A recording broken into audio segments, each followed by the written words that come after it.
Hi everyone, welcome back. I hope you're all having a great weekend. This morning we are kicking off week 2 of our series, What I Really Want. This week we're talking about how everybody faces temptation, and so because of that, nobody has to face it alone. A couple weeks ago, I gave you guys some challenges to kind of think about, and this week I want to do the same thing. So as you go through your week, kind of take note. You can do it on paper or you can do it in your head, but just take note of the times or the moments where you start to feel tempted. And then talk about those moments with the people you trust, either wise people in your life, small group leaders, parents, even friends if you want to, and just share that with other people. I guarantee you they will be able to relate and they will help you process and walk you through it. So with that, here's the teaching for this morning.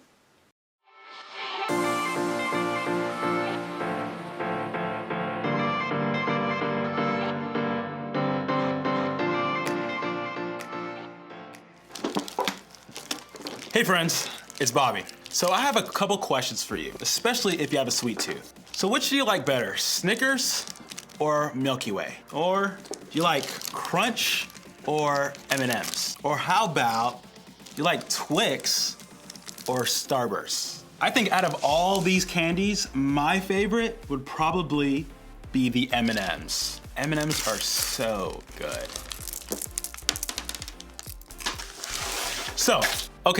So maybe that stuff isn't that kind of temptation that makes or breaks us. If we choose to give into temptation like eat a little candy or watch a little YouTube or even buy a pair of Nike sneakers, we aren't really doing anything that could have major consequences in the long run. But not all temptations have major consequences. Remember, temptation means wanting to do something that may not be the best for us. So when we're tempted to do things like cheat on a test or fight with our sibling or lie to our best friend or post that rude comment online or even look at inappropriate pictures, we know we're dealing with big stuff that can lead to big consequences. And I don't know about you, but when that happens to me, I find myself wondering what it is that makes me want to do those things I'm not supposed to do. What is it that makes me really want to do something I know isn't good for me? I mean, doesn't that seem odd when you think about it? Usually I avoid what's not good for me. I know it's not good for me to break my leg, so I avoid downhill skiing. I know getting fillings for cavities hurts, so I brush my teeth every day. I do what I can to avoid the stuff that's painful or bad or unhealthy for me. So why don't I do the same thing when it comes to temptation? I don't know about you, but I struggle with this a lot. When I find myself tempted to do something that I know isn't good for me, it makes me wonder what is wrong with me. I mean, why can't I just get it right? If I know what's good for me, why don't I just do it? Is it just me? When it comes to this whole facing temptation thing, is something wrong with me? Maybe you felt the same way. When you found yourself tempted to do something you know isn't good for you, maybe you've wondered, am I bad if I want to do it? Am I bad if I'm already doing it? Am I bad if I'm not getting in trouble for it? Am I bad for thinking about it even if I don't choose to do it? Is something wrong with me? See, I think that one of our biggest struggles when it comes to temptation isn't always about whether or not we give in. It's not always about the choices we make or don't make. Sometimes the hardest things about dealing with temptation is how it makes us feel about ourselves. I mean, are we bad? Are we wrong? Are we the only ones who struggle with this? And can I let you in on a secret? The answer to the struggle that you might be facing when it comes to temptation can be found by looking at Jesus himself. Like, did you know that Jesus dealt with temptation? Crazy, right?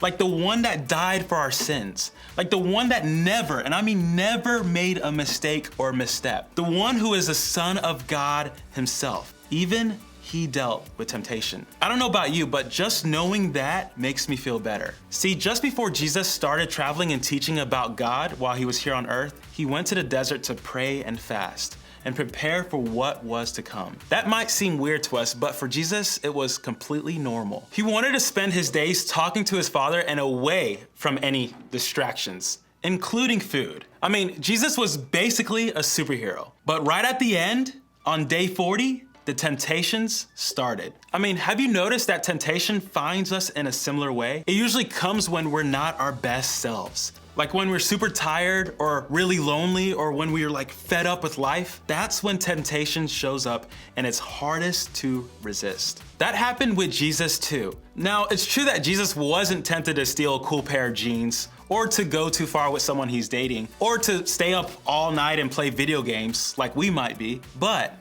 he was tempted over and over again. And when he was tired, lonely, hot, and hungry, Jesus faced the temptation to give into what wasn't his Father's best for him. And while we ultimately know that he didn't give into those things he was tempted with, we also know this, that Jesus understands temptation. We see this in the book of the Bible called Hebrews. Hebrews is in the New Testament, the part of the Bible that was written about Jesus and the start of the Christian church. In the world at the time this was written, there was a lot of temptation to turn away from God and enjoy what looked like an easier life. So, in an effort to help them out, the writer of Hebrews wrote them a letter. Did the letter say that these were bad people because they faced temptation? Did it say that they weren't being faithful followers of Jesus? I mean, did it say that they were wrong? Let's take a look. For we do not have a high priest who is unable to empathize with our weaknesses, but we have one who has been tempted in every way, just as we are. Yet he did not sin.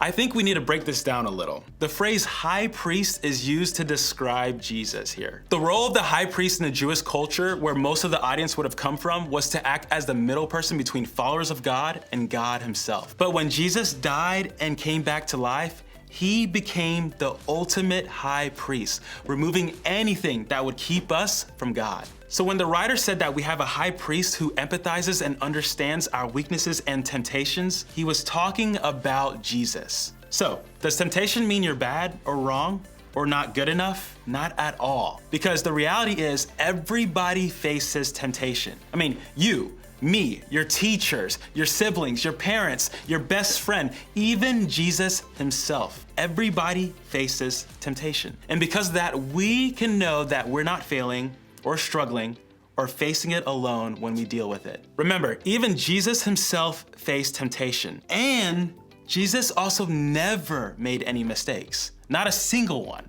So, what does that tell us? It tells us that facing temptation isn't wrong. It's not the desire to do something that's wrong. It's what you choose to do with that desire that can lead you down the wrong path. The last part of the verse reminds us that when he was faced with temptation, Jesus made the choice to resist. He didn't let it lead him into making a bad decision. And the same can be true for us. Temptation doesn't have to lead into sin. And I think one of the things that can help us choose not to give in and move toward a mistake is remembering that in facing temptation, we're not alone. We can remember that in Jesus, we find somebody who gets it. Remember, everybody faces temptation. And because we know that's true, here are a few things we can do the next time we find ourselves struggling with temptation. First, remember what's true about you. Bad choices don't make us bad people. One mistake doesn't mean you've messed up for good. The desire to do something we know we shouldn't doesn't make us anything other than human. So, when we find ourselves facing temptation, we need to remember what's true. We are God's good creation. We are loved and known and understood by him. And there's nothing we can do that will change anything about what he says is true about us. Second, invite Jesus into it. Remember, Jesus understands what we're feeling when we face temptation. He gets it, and because of that, he can help us stand firm when we're facing it. If you're dealing with temptation to do something you know isn't good for you, invite Jesus into it. Ask for his help. Pray that he'll remind you that he not only loves you, but he understands you. Last, invite someone else into it. Since everybody, and I mean everybody, faces temptation, that means there are friends, trusted adults, and other people in your life who also know what you're going through. Because of that, you don't have to face temptation alone. Tell a trusted friend or an adult, like a group leader, about it. Invite them to encourage, support, and walk with you as you work to choose God's best for your life. That's why we do groups. Your leaders and friends in your group can be so helpful in navigating this stuff with you. Remember, everybody faces temptation, and that means you can face it together.